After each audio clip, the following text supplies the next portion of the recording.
माँ, मुझे मीठे तरबूज खाने हैं। तुम कब लाओगे? तरबूज का सीजन आ गया है, इसलिए मेरा बहुत मन कर रहा है तरबूज खाने का। हाँ माँ, मेरा भी बहुत मन कर रहा है तरबूज खाने का। वैसे हर एक साल मामा जी लाते थे, लेकिन इस साल नहीं लाए। मिस्टी, इस साल तुम्हारे मामा जी तरबूज की खेती नहीं किए थे, इसीलिए नहीं लाए हैं। तो फिर माँ, हम लोग इस साल तरबूज नहीं खाएंगे।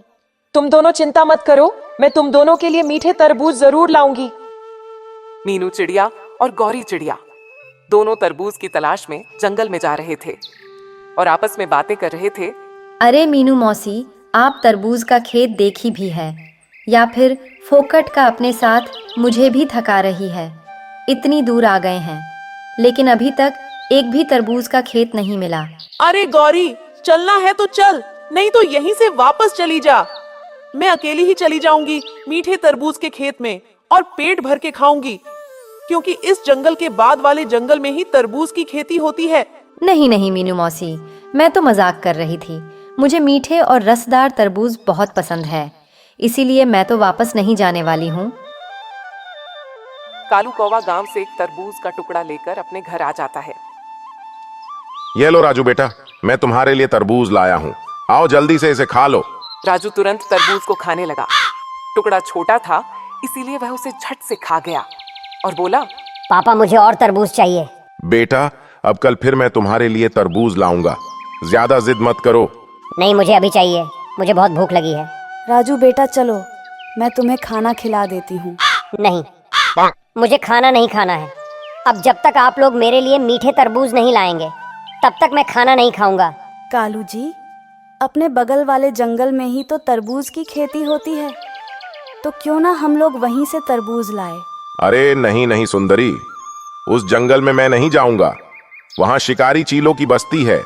तरबूज खाने के चक्कर में हम लोग ही उन शिकारी चीलों के शिकार बन जाएंगे और यह शिकारी चील मिर्च मसाला लगाकर हमें अपना डिनर बना लेंगे।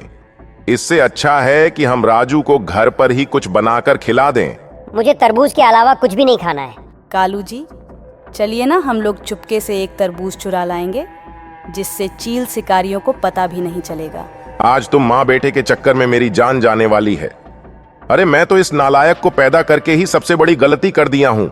हाँ हाँ, अब ताने मारना बंद कीजिए और चलिए राजू के लिए तरबूज लाने, नहीं तो यह रो रो कर पूरा जंगल अपने सर पर उठा लेगा, जिससे शिकारी चीलों को हमारे पास पहुंचने में समय नहीं लगेगा।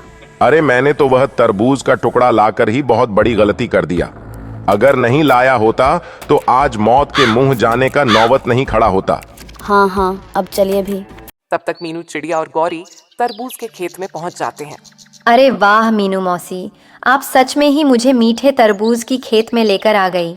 आज तो मैं पेट भर के तरबूज खाऊंगी और ढेर सारे तरबूज घर भी ले जाऊंगी। अब समझ में आया कि मैं कितनी ज्ञानी हूँ।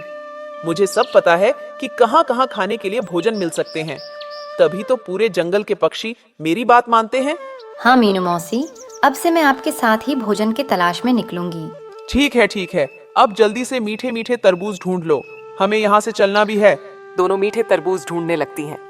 मीनू चिड़िया एक तरबूज पर चोंच मारती है और बोलती है, छी छी छी, ये बिल्कुल मीठा नहीं है। फिर से एक तरबूज पर चोंच मारती है। थू थू थू, ये तो बड़ी बकवास है, मुझे तो मीठे तरबूज मिल ही नहीं रहे हैं। अब मैं क्या करूं? दूसरी जगह देखती हूँ, शायद कोई मीठा तरबूज मिल जाए। तभी एक आवाज आती है, तुम्हारी हिम्मत कैसे हुई मेरे तरबूज के खेत में आने की? कौन है? सामने आ जाओ। तभी गौरी चिड़िया डरकर भागती हुई मीनू चिड़िया के पास आ जाती है। अभी भी समय है, भाग जाओ। देखो, मैं किसी से नहीं डरती हूँ, तुम जो भी हो सामने आ जाओ, नहीं तो अच्छा नहीं होगा। नीचे देखो, मैं नीचे हूँ। तभी मीनू नीचे देखती है तो तरबूज बोल रहा था, जिसे देखकर वह आश्चर्यचकित हो जाती है। मीनू मौसी, ये तो तरबूज बोलता भी है। अरे हाँ गौरी, हम लोग इसे ही अपने जंगल में लेकर चलते हैं, सभी पक्षियाँ देखते ही दंग रह जाएंगे। मुझे लेकर जाना इतना आसान नहीं है। अरे वो तरबूज, तुम्हें पता नहीं है, मैं अपने जंगल की सबसे बड़ी चिड़िया हूँ, तुम्हें तो मैं यूं ही उठा ले जाऊंगी। अरे चिड़िया, क्या तुम्हें पता नहीं है कि यहाँ किसका राज चलता है? जरा अपनी नजर पीछे घुमाकर गुफा की तरफ तो देखो। मैं तुम्हारी बातों में बिल्कुल नहीं आने वाली हूँ, आज तो मैं तुम्हें अपने घर लेकर ही जाऊंगी। तभी गौरी चिड़िया का नजर उस गुफा की तरफ पड़ जाता है। उस गुफा के पास एक हरे रंग का बहुत ही खतरनाक राक्षस हो रहा था।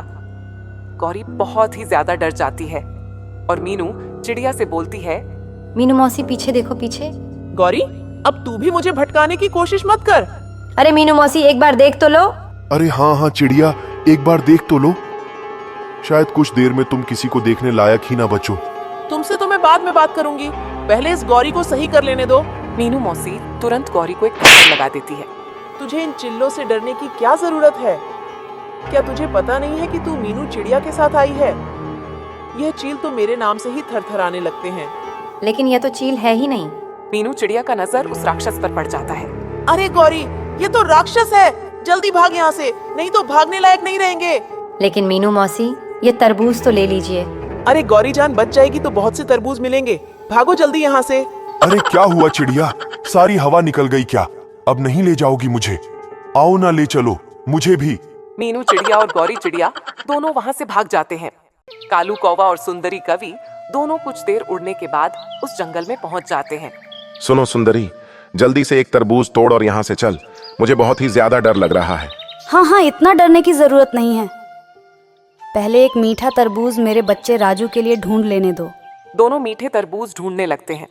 सुंदरी मीठा तरबूज ढूंढते ढूंढते उस राक्षस के पास चली जाती है और बोलती है, यह हरा और लाल रंग का पहाड़ यहाँ तरबूज की खेत में कहाँ से आया?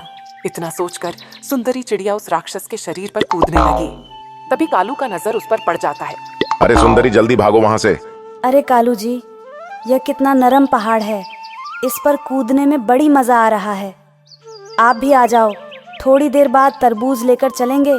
अरे सुंदरी, वह पहाड़ नहीं है, वह हरे रंग का राक्षस है। भागो वहाँ से जल्दी। आप भी ना बहुत मजाक करते हैं, पहाड़ को राक्षस बता रहे हैं। अरे सुंदरी, तुम्हारे पास दिमाग नहीं है क्या? तभी राक्षस की नींद खुल जाती है। अरे तुम कौन हो? सुंदरी राक्षस को देखकर बहुत ही ज्यादा डर जाती है। अरे यह तो सच में ही राक्षस है, अब मेरा क्या होगा? उसी समय से मैं कविता कह रहा था क्या? राक्षस सुंदरी कवि को पकड़कर बोलता है, आज तो मेरे डिनर का व्यवस्था हो गया। अरे मुझे छोड़ दो। आज रात को मैं तुम्हें मिर्च मसाला लगाकर खा जाऊंगा। इतना कहकर राक्षस सुंदरी कवि को कैद कर लेता है। अरे वो राक्षस, मेरी पत्नी सुंदरी को छोड़ दो, नहीं तो अच्छा नहीं होगा। तभी वह राक्षस कालू की ओर कालू को पकड़ने के लिए चला। अरे अगर यह राक्षस मुझे भी पकड़ लेगा तो मेरे बच्चे राजू का क्या होगा? अभी तो वह उड़ना भी नहीं सीखा है। ये सोचकर कालू वहाँ से भाग जाता है। कुछ देर बाद कालू अपने घोंसले में पहुँच जाता है। पापा आप आ गए, और मेरी माँ कहाँ है? राजू, तेरी माँ नहीं आ पाएगी, उसे वहाँ के राक्षस ने पकड़ लिया है। नहीं पापा, मुझे मेरी माँ चाहिए, आप मुझे वहाँ लेकर चलिए। इतना कहकर राजू रोने लगता है। तभी वहाँ पर रानी चिड़िया आ जाती है। कालू भैया कैसे हैं?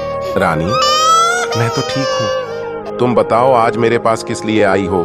सब ठीक तो है ना? मेरे बच्चे तरबूज की जीत कर रहे हैं, इसीलिए मैं आई थी कि आप कोई जगह बता दें ताकि मैं उनके लिए तरबूज लेकर जा सकूं। तभी रानी की नजर रोते हुए राजू के ऊपर पड़ती है। अरे कालू भैया, ये राजू क्यों रो रहा है? और इसकी माँ सुंदरी कहाँ है? कालू ने सारी बातें रानी चिड़िया से बता दिया। कालू भैया, आप चिंता मत कीजिए, हम सब पक्षियाँ मिलकर सुंदरी को आजाद करवा लाएंगे।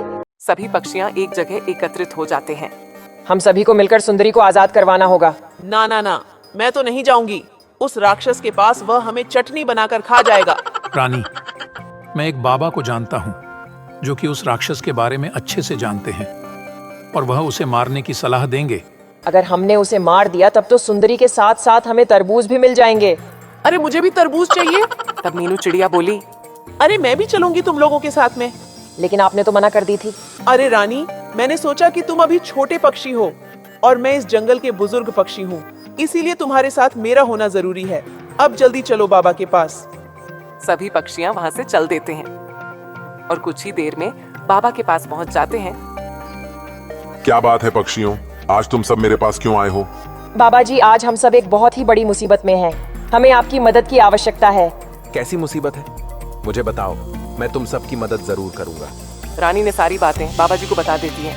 वह राक्षस तो बहुत शक्तिशाली है, अगर कोई उसकी गर्दन भी काट देगा फिर भी वह मर नहीं सकता है। तो क्या बाबा जी, वह राक्षस अमर है, उसे कोई नहीं मार सकता? ऐसा नहीं है चिड़िया, इस धरती पर कोई भी अमर नहीं है। उस राक्षस का प्राण एक बोलने वाले तरबूज में है। अगर कोई उस तरबूज को तोड़ देगा तो उस राक्षस का शरीर भी मिट जाएगा।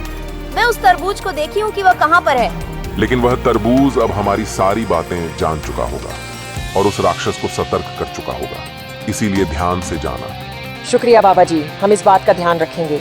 इतना कहकर सभी पक्षियां वहां से चल देते हैं। जब वे सब वहां पहुंचे तब उन्होंने देखा कि वह तरबूज के पास सोया था, जिस तरबूज में उसकी जान बसी थी। कालू भैया जल्दी जाइए और सुंदरी को आजाद कर दीजिए। ठीक है रानी, मैं अभी जाता हूँ। कालू तुरंत सुंदरी चिड़िया के पास चला जाता है और सुंदरी कवि को आजाद कर देता है। सुंदरी चलो जल्दी यहाँ से, नहीं तो वह राक्षस यहाँ आ जाएगा। हाँ कालू जी चलिए। तभी वह राक्षस उठकर कालू और सुंदरी की ओर बढ़ा।